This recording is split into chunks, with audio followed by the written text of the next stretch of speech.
Estamos aqui em mais um podcast do Instituto Flávia Magalhães. Hoje eu estou aqui com a Giovana, mãe da Maria Antônia, ativista pela saúde há mais de 15 anos.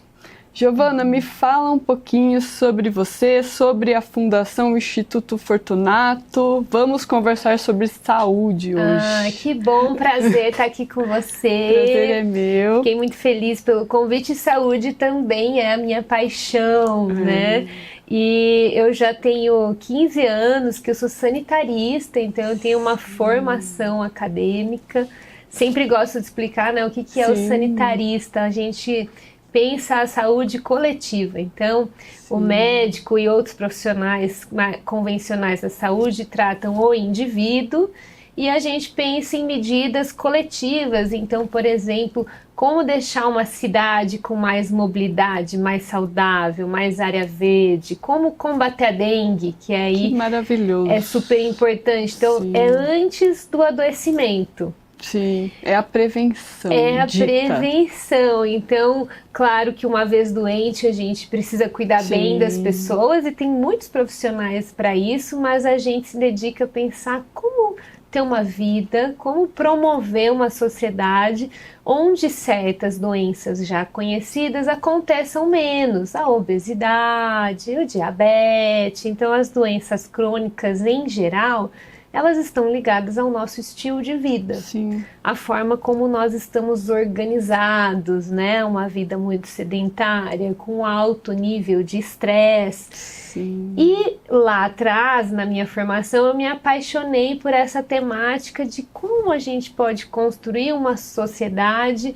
onde a gente consegue evitar lá na raiz esse tipo de problema, né? Sim, com certeza. E então faz 15 anos que eu me dedico a essa causa em várias frentes e uma delas é o Instituto Fortunato, que foi fundado em 2021 e lá a nossa missão é promover a saúde coletiva através da atividade física. Uau!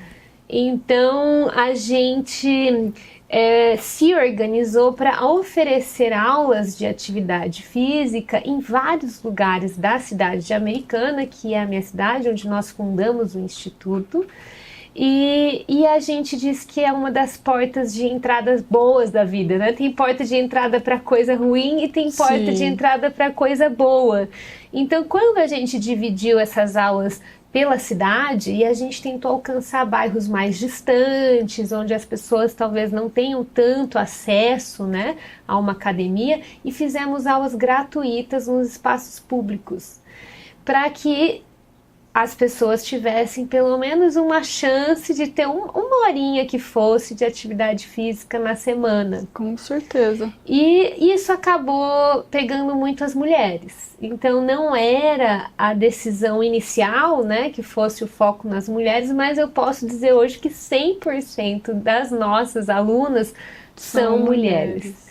E eu também fui me apaixonando por esse público que veio espontaneamente, porque elas vêm e falavam, eu não consigo fazer atividade física porque eu tô com criança pequena em casa, então para mim é uma oportunidade de estar na praça, já traz as crianças, ficam ali brincando no parquinho e elas fazem uma atividade física. E foi assim que a gente foi desenhando essas atividades do Instituto Fortunato voltado para as mulheres. Cuidado das mulheres, isso é fantástico, porque informação e exercício muda realidades de vida. Totalmente, né? Então a gente fica muito empolgada de ver as mulheres indo até lá como uma oportunidade que muitas não têm. Outras tantas começam, se empolgam e depois se matriculam numa academia, buscam mais atividades em outros espaços, e essa era a porta de entrada que a gente queria mesmo oferecer, né, para essas mulheres. E muitas falam inclusive de saírem de depressão. Sim, com certeza. Porque além delas se exercitarem, elas vão criando amizades, vínculos comunitários. Tão importante, conhecimento, socializar. Tudo. E lá no Instituto a gente instrui os nossos professores para eles levarem informações. Então, o janeiro, que é o mês de conscientização sobre a saúde mental, por exemplo, foi um mês que eles receberam instruções coordenadas por mim, né? E que eles levavam informações de onde buscar ajuda para a saúde mental, o que é uma depressão. Então, não é um atendimento, mas a gente levava informação. E aí eu acho muito legal, porque é uma oportunidade que elas estão ali fazendo uma atividade física. A gente tem aulas de zumba, aulas de funcional na areia, com parcerias.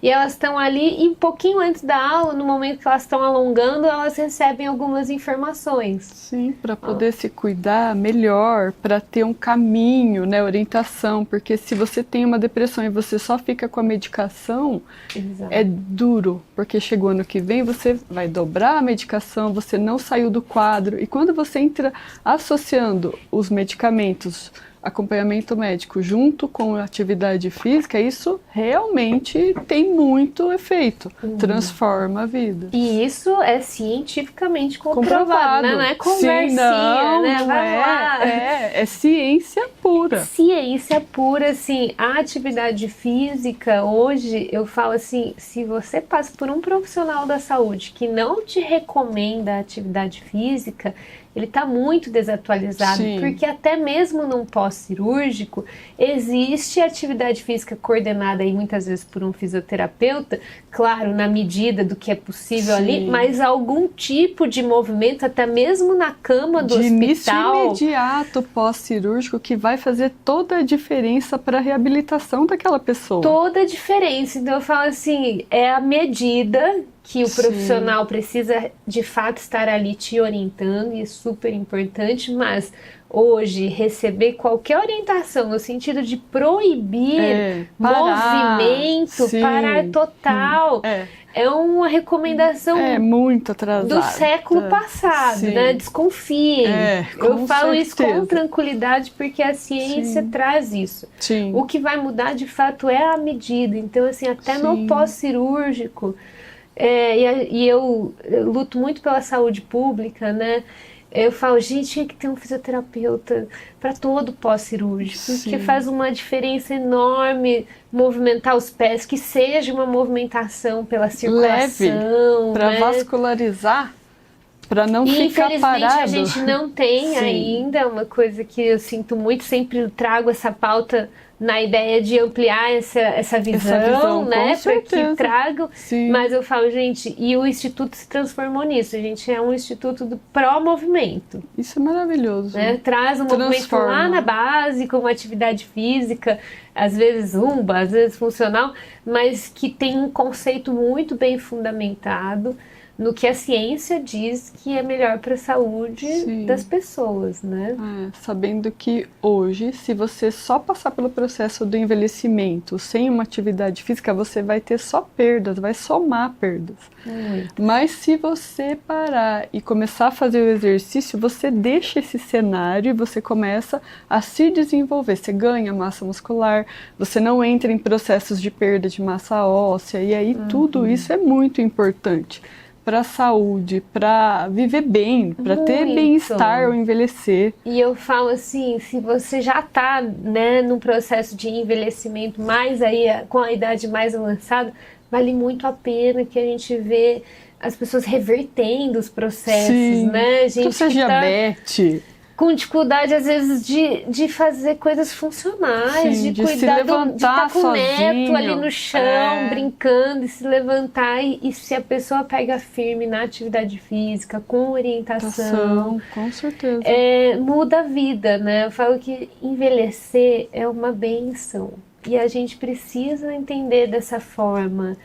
Culturalmente, principalmente no Brasil, a gente tem uma aversão ao envelhecimento, como se tivéssemos que ficar jovens para sempre, vida inteira, e como se perdêssemos o valor, né? Só a juventude tem um valor, e isso faz com que muitos envelheçam de forma ruim, rancorosa, angustiada, como se não tivesse vida.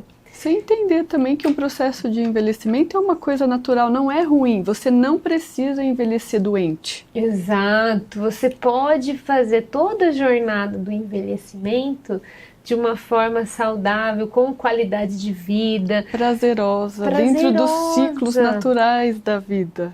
E cada vez mais profissionais estão conseguindo oferecer isso para as pessoas, mas eu acho que no Brasil, principalmente, nunca é demais falar. Sim, com Porque certeza. é uma cultura tão enraizada. Sim. E principalmente para as mulheres, né? A gente tem uma pressão Sim. da juventude, tanto estética, né? Por todos os lados. E aí o envelhecer se torna um fardo, uma coisa ruim. Ser magra a qualquer custo. Exato. Mas assim, hoje a bandeira é você olhar para a saúde como uma prevenção, no sentido de que o exercício não é só para ter um corpo bonito, mas é para ser saudável, para valer a pena estar nesse corpo e viver, não ficar tudo limitado, envelhecer doente. Então eu acho que isso move. Né? Às vezes as pessoas falam, mas eu já passei da idade, eu não quero mais ter um corpo bonito. Mas não é sobre isso mais, é sobre você ter saúde e qualidade de vida.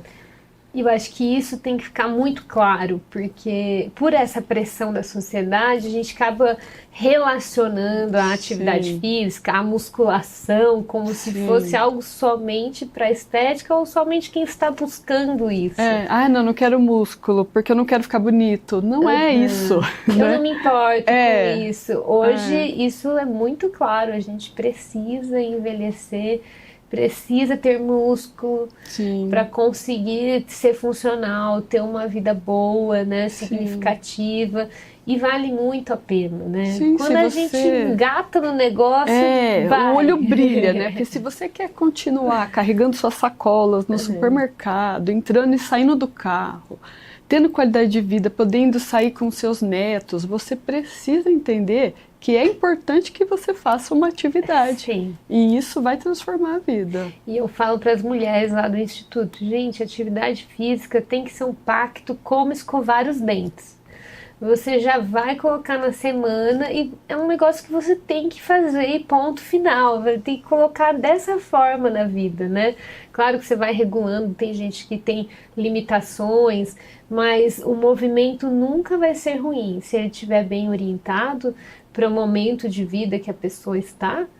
E tem que ser um pacto consigo mesma, como se fosse higiene mesmo, higiene básica, assim, você tem que escovar o dente todo dia, você tem que fazer atividade física toda semana. Sim. E tem que colocar ali na agenda, no campo das coisas inegociáveis, porque também tem isso, né? A gente começa, às vezes, empolgado, início de ano, organiza fiz a promessa a vida, e assim, a vida de todo mundo vai ser uma vida corrida, que vão aparecer compromissos, tem que dar não. Sim. Tem que conseguir falar assim, não, isso não existe negociação. As 24 horas são as mesmas. E você precisa arrumar um tempo de se priorizar. Exato. Porque você põe ali que você quer aquele resultado, se você não fizer nada, você não vai encontrá-lo. Então, precisa de uma priorização. Giovana, me fala, como que você acredita como que você vê o caminho do Instituto para o futuro, Instituto Fortunato? Olha, a gente tem a ideia de ampliar. Hoje nós oferecemos atividade física 4 dias da semana. Então a gente tem a ideia de ampliar tanto a grade horária em Americana, como ampliar para outras cidades. Uau, que legal! Porque, além disso, a gente consegue movimentar essa economia com os professores, né? Com os educadores físicos. A gente tem fisioterapeuta também que dá o funcional. Então, é muito legal a gente poder ajudar, né, movimentar essas aulas, né? Maioria são jovens que estão começando no mercado de trabalho, então eles vêm formados, mas recebem a instrução do Instituto quanto ao ritmo, quanto à abordagem. Então isso é muito legal, essa troca. Eu falo que esse é um pedacinho, um pedacinho do Instituto que não se fala muito, mas que eu gosto, que é essa troca com esses jovens profissionais. Eles também têm oportunidade de conhecer futuras alunas ali, né? Então é muito gostoso tudo isso. A gente pretende ampliar as modalidades. agora para o mês que vem a gente vai incluir pela primeira vez o yoga, que é uma modalidade super diferente, pouco conhecida. A gente está até se organizando, será que vai ter adesão, será que não vai? Mas a ideia é que a gente ofereça, a gente não é um instituto que oferece determinada aula, né? Só tem o funcional, só tem... A ideia também é que as pessoas possam ter contato com diferentes modalidades. Talvez se encontrar no yoga. Sim, conhecer para tomar gosto. Exato. Né? Para ter aquela primeira experiência bem direcionada. Exato. Isso é maravilhoso. Isso para nós é chave. A gente se entendeu muito como porta de entrada. E porta de entrada a gente tem que ter diversidade, porque tem a pessoa que vai preferir o funcional, tem a pessoa que gosta da zumba, que é a dança, né? Tem a pessoa que vai preferir outro tipo de atividade física. Então isso também está nos norteando, que é buscar diversidade de atividade física. E a gente também está ampliando agora as temáticas que são abordadas pelos professores, que isso requer um treinamento, uma conversa. Então, como nosso público é feminino, a gente conseguiu passar informações agora no último mês das mulheres, em março, né?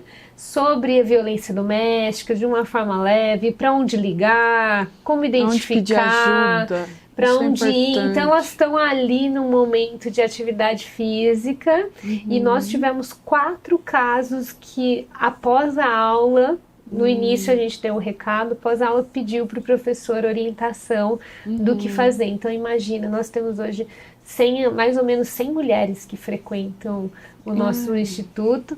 E aí, de 100, a gente teve 4 casos que, com orientação, e elas pediram um encaminhamento para fazer denúncia de violência doméstica. Então, olha que poderoso que é essa porta de entrada que eu falo, né? Ela está ali se exercitando, faz bem para a própria saúde, faz bem para saúde mental, física, emocional e recebe informações importantes. Então a gente está nesse momento também de organizar as temáticas. Que mês a gente vai falar sobre o quê? A ideia é também falar sobre questões de saúde, né? Poder identificar algumas, às vezes, sintomas que existem, encaminhamentos, tudo no tom de orientação e levar informação. Com certeza. Então é por aí que a gente... E também uma coisa que eu fiz a última reunião e está me tocando muito, estou chamando a equipe para pensar isso, é como aumentar ainda mais o senso de comunidade. Porque eu acredito também que isso gera saúde para as pessoas. Então, certeza. Assim, eu quero que esse é um desafio que está posto na mesa do Instituto agora, né? Além delas frequentarem a aula, elas estão ali ouvindo, que movimentos a gente pode fazer ali que elas se conectem mais, que elas possam contar umas com as outras. Um café da manhã. Então a gente está nesse debate agora, também fundamentado nesse olhar de saúde coletiva, né? Como é que a gente cria... Pode promover isso de uma forma onde possa colher os frutos brevemente. E olha como cada detalhe importa, porque se a gente não pensa isso, já é maravilhoso, mas elas vão, fazem a aula e vão embora. Então, faz uma conversa, a gente faz uma rodada de nomes e a gente está justamente nesse debate, assim, que ações concretas a gente pode fazer para também fortalecer o senso comunitário. O vínculo, a ajuda, o acolhimento, conhecimento entre elas. Elas terem umas às outras ali. Então, é todo um trabalho que... Quem vê de fora pode parecer só simples, mas não é. Uma aula de dança. Não é. Mas é muito bem fundamentado, a gente pensa muito na saúde global mesmo, né? Que legal, Giovana, maravilhoso o seu projeto, o seu trabalho, obrigada. Divino, muito bom. É gratificante trazer orientação para as pessoas e saber da história de vida delas, observar as transformações que acontecem no meio, isso é muito positivo. Né? É muito, gente que fala assim, não, parei de tomar remédio antidepressivo. É claro, ela está em tratamento, está em acompanhamento, mas a pessoa atribui aquele empurrão final à zumba, que ela está indo ali. Ela falou, isso mudou a minha vida, eu fico animada. Questões que podem parecer pequenas, mas não são de autoestima. tem uma senhora que frequenta, fala, nossa, eu pintei o meu cabelo depois de 5 anos, eu tô me sentindo maravilhosa, eu conto os dias para vir para aula de zumba na praça. E você fala, nossa, uma aula de zumba na praça, com todo esse impacto, assim. Toca o coração, né? Saber que você conseguiu uma transformação. É muito que gostoso. Você levou uma informação de qualidade, que você mudou uma vida num sentido positivo. Sim. É maravilhoso. É muito gostoso, porque acho que a gente está na vida para isso, Sim, né? com certeza. Para entregar para o mundo. Tem que ter um propósito superior, É. no sentido de servir, ajudar, tá ali disposto a fazer algo pelo outro. Isso é muito gratificante, realmente. Dá um propósito e um sentido diferente para a vida. Sim, eu imagino também que você faz por aí também o seu propósito de saúde, né? Sim, do podcast, trazer informações, pessoas relevantes que falem e que centrem em saúde, que, né, que gostam de promover isso e levam essa bandeira de transformação. Muito legal, isso. Fiquei muito feliz de estar aqui. Eu também, Giovana, muito obrigada pela sua participação, uma honra receber você aqui. E me despeço agora de todos, até o próximo episódio.